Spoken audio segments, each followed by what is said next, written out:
Assalamualaikum warahmatullahi wabarakatuh.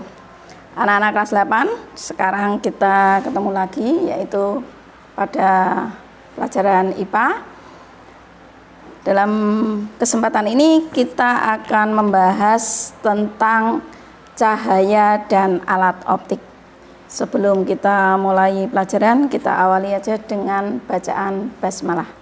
Bismillahirrahmanirrahim.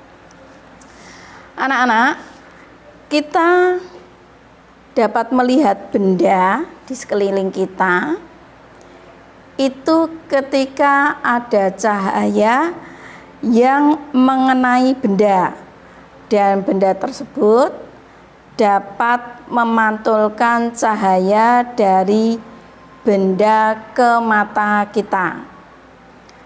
Sekarang kita lihat benda apa saja yang sebagai sumber cahaya. Ya, contohnya ada matahari, kemudian ada lampu senter, kemudian ada lampu mobil, dan juga lilin yang menyala. Cahaya termasuk gelombang transversal. Kemarin kita sudah membahas tentang gelombang, ya. Mengapa cahaya dikatakan sebagai gelombang transversal? Karena dalam perambatannya selalu tegak lurus dengan arah getarannya. Sedangkan cepat rambat cahaya dalam ruang hampa adalah 3 kali 10 pangkat 8 meter per sekon.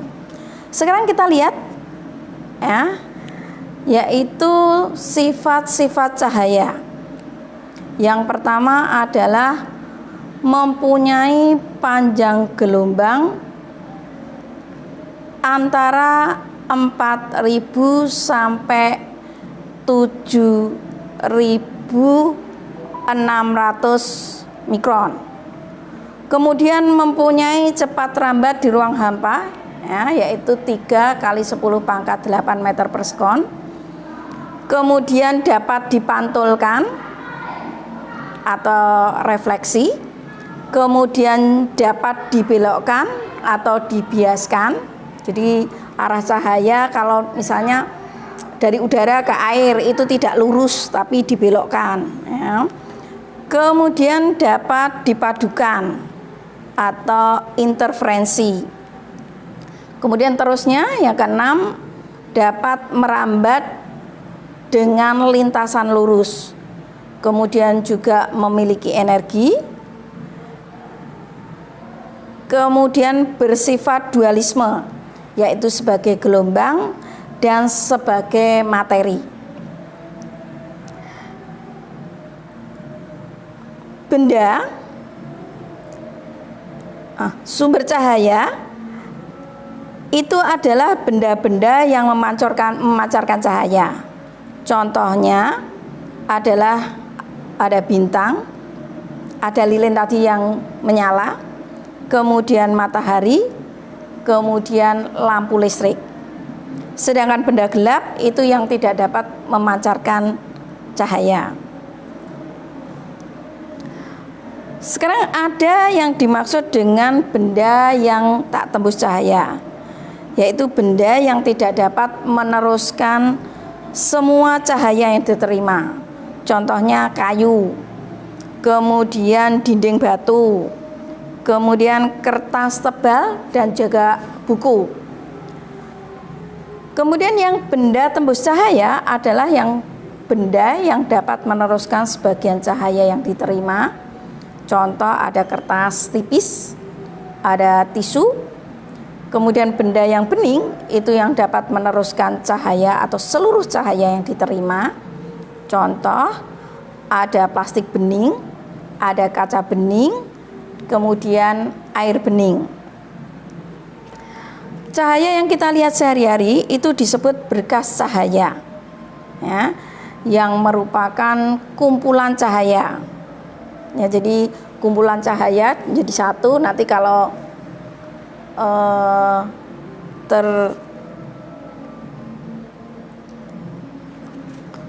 teruraikan itu bentuknya seperti pelangi nanti. Sekarang macam-macam berkas cahaya. Ya. Yang pertama adalah berkas cahaya menyebar atau divergen. Kemudian yang kedua berkas cahaya saling sejajar. Kemudian yang ketiga adalah berkas cahaya mengumpul atau konvergen. Sekarang kita bahas perambatan cahaya. Ya. Macam-macam bayangan yang terbentuk di belakang benda.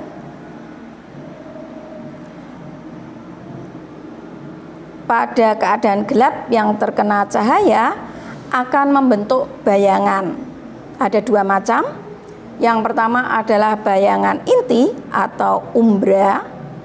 Itu adalah bayangan gelap di balik benda yang terkena cahaya, yang tidak mendapat cahaya sama sekali. Yang kedua adalah bayangan kabur atau penumbra. Daerah gelap di belakang benda yang terkena cahaya dan masih mendapatkan cahaya. Jadi tadi bayangan ada dua, yaitu bayangan inti atau umbra dan bayangan kabur atau penumbra. Sekarang kita bahas pemantulan cahaya. Hukum pemantulan cahaya ini harus dihafalkan. 1, sinar datang garis normal dan sinar pantur terletak pada sebuah bidang datar. Yang kedua, sudut datang sama dengan sudut pantul.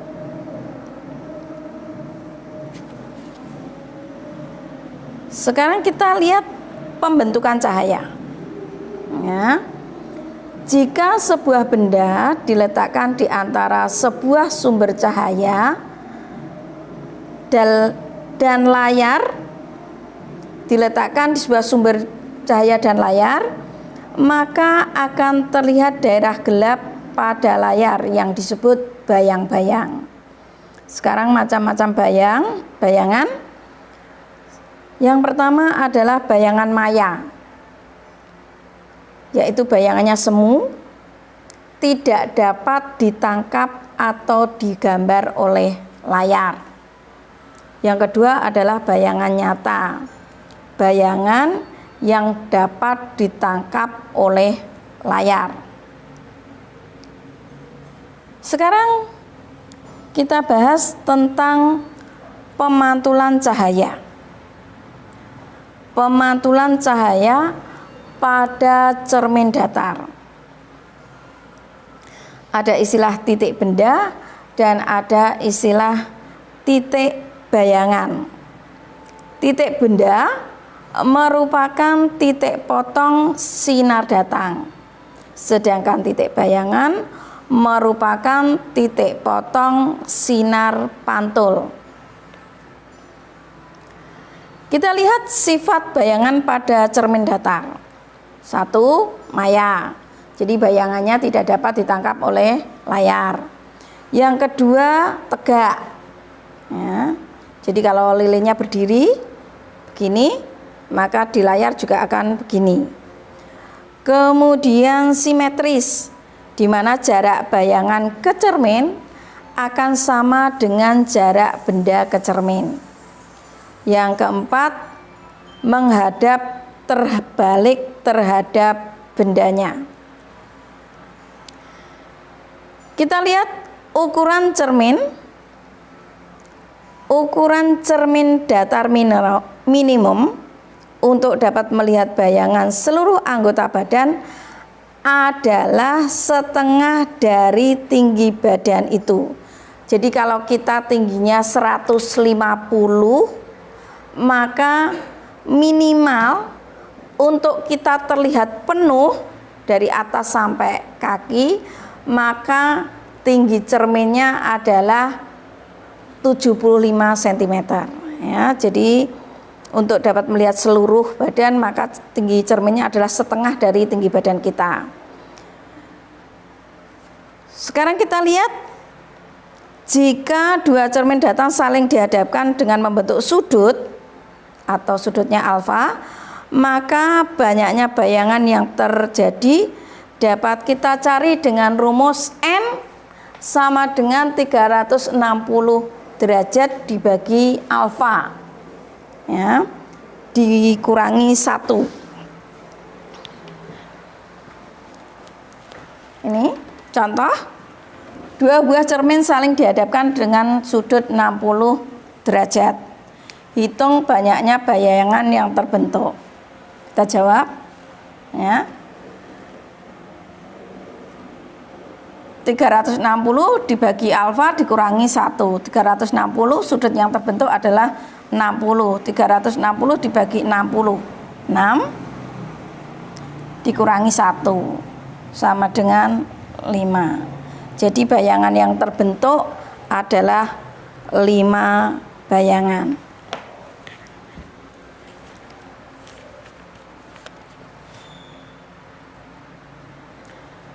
Sekarang kita lihat pemantulan cahaya pada cermin cekung. Ya, sifat cermin cekung itu cermin yang melengkung ke dalam. Ya, sifatnya mengumpulkan sinar. Ini bersifat positif ini. Ya. Bagian cerminnya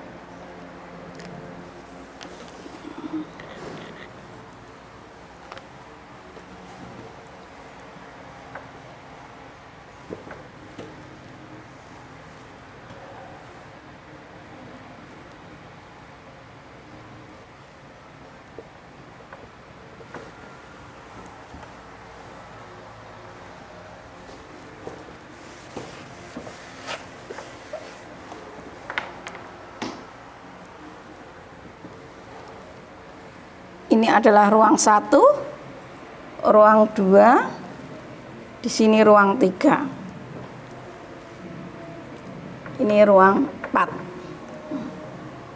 Ya. Jadi ini cerminnya, di depan cermin ini ada fokus.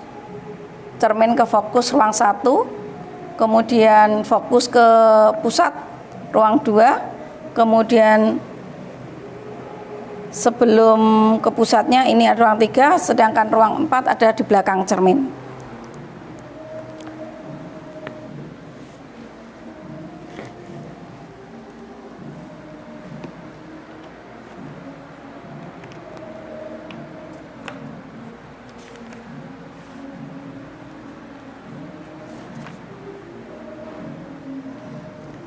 Sekarang kita bahas sinar istimewa pada cermin cekung. Yang pertama adalah sinar datang sejajar dengan sumbu dipantulkan melalui titik fokus. Ya.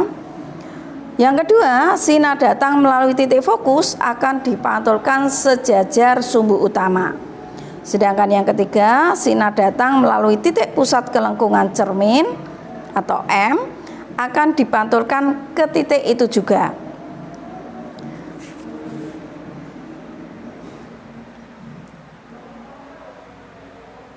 Sekarang kita lihat kegunaan cermin cekung. Yang pertama adalah sebagai reflektor, ya, pada senter, pada lampu mobil. Kemudian yang kedua sebagai kaca hias. Yang ketiga, ini dapat digunakan untuk memasak dengan energi matahari. Yang keempat sebagai teleskop.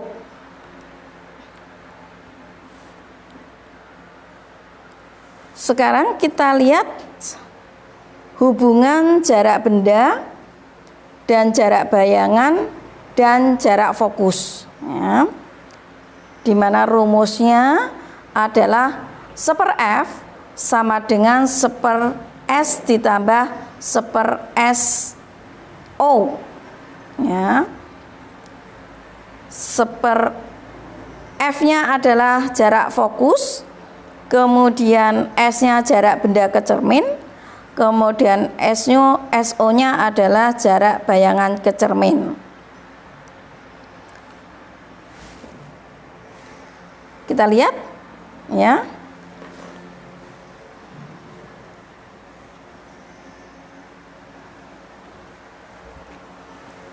1/4 F sama dengan 1/4 S ditambah 1/4 gini SO. Ini adalah jarak benda, ini adalah jarak bayangan. Atau biasanya yang ini kadang-kadang dibantu 1/4 S tambah dengan 1/4 S aksen bayangan ya. Contoh soal, sebuah benda diletakkan 10 cm di depan cermin cekung. Jika jarak fokus cermin tersebut 6 cm, tentukan jarak bayangan yang dibentuk ya.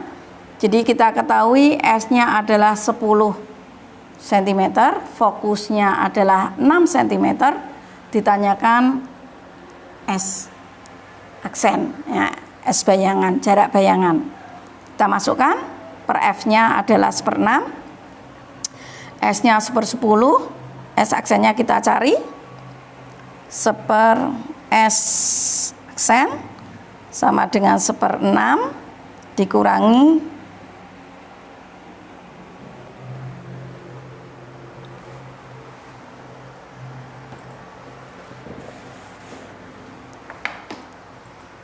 1/10 dikurangi 1/6.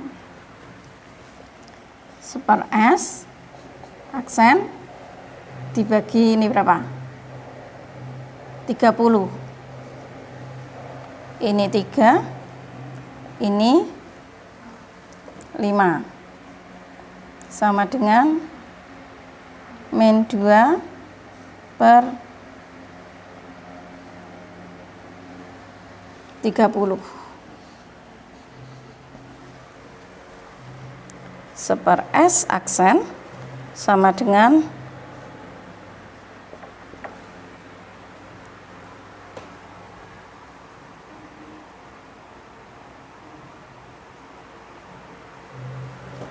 S aksen sama dengan min 15 cm.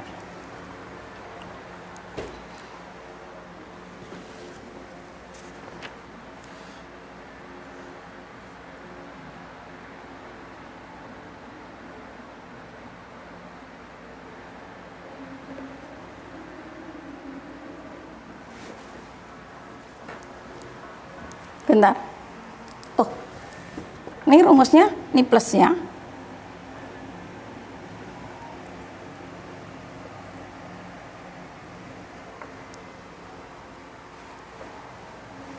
Positif.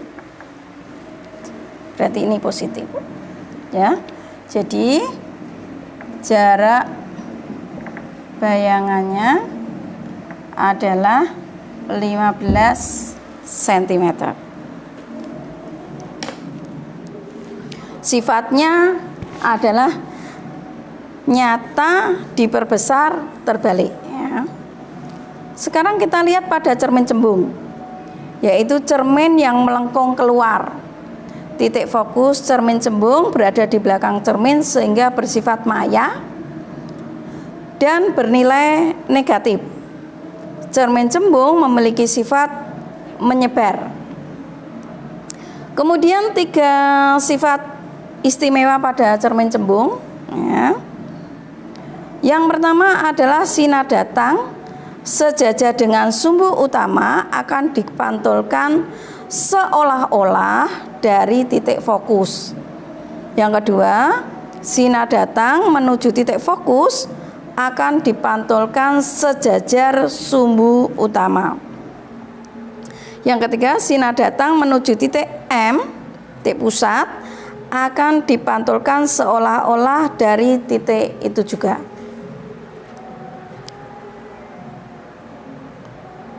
Sekarang kita bahas contoh soalnya. Ya.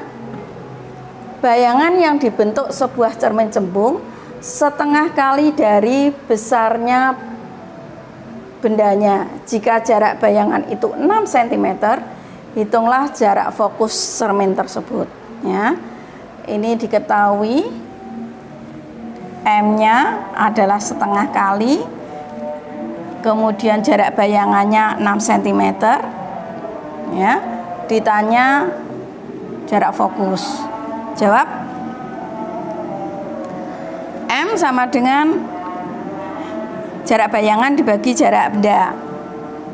Bayangannya tadi 6, S-nya belum diketahui, M-nya diketahui. Ini berarti 6 dibagi 0,5. 6 kali 2, 12. Sekarang seper F sama dengan seper So ditambah seper S1. Ini seper 12. Kita samakan 12. Ini 2. Ini 1. Ini 2. 3 per 12. F sama dengan 12 per 3. Sama dengan 4, ya. Jadi jarak fokusnya adalah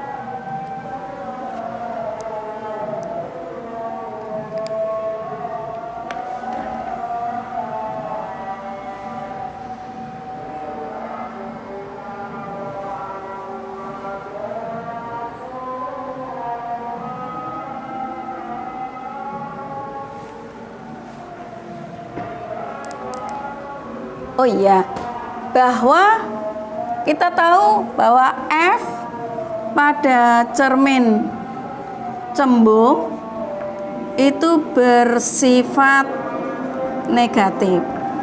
Maka ini adalah negatif. Ini negatif.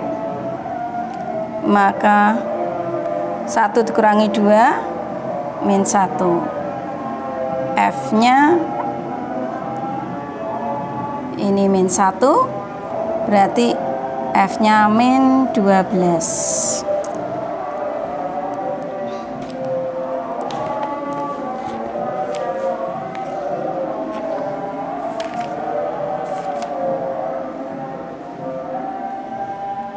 Sudah, untuk sementara ini pada bab ini saya bagi. Jadi untuk kita bahas pada kesempatan ini adalah cerminnya, sedangkan lensa kita bahas pada pertemuan depan. Saya cukupkan aja. Kemudian tugasnya adalah pada LKS halaman 84 sampai 85, nomor 1 sampai 10, ya. Dan saya cukupkan, kita akhiri aja dengan bacaan Alhamdulillahirabbil alamin. Assalamualaikum warahmatullahi wabarakatuh.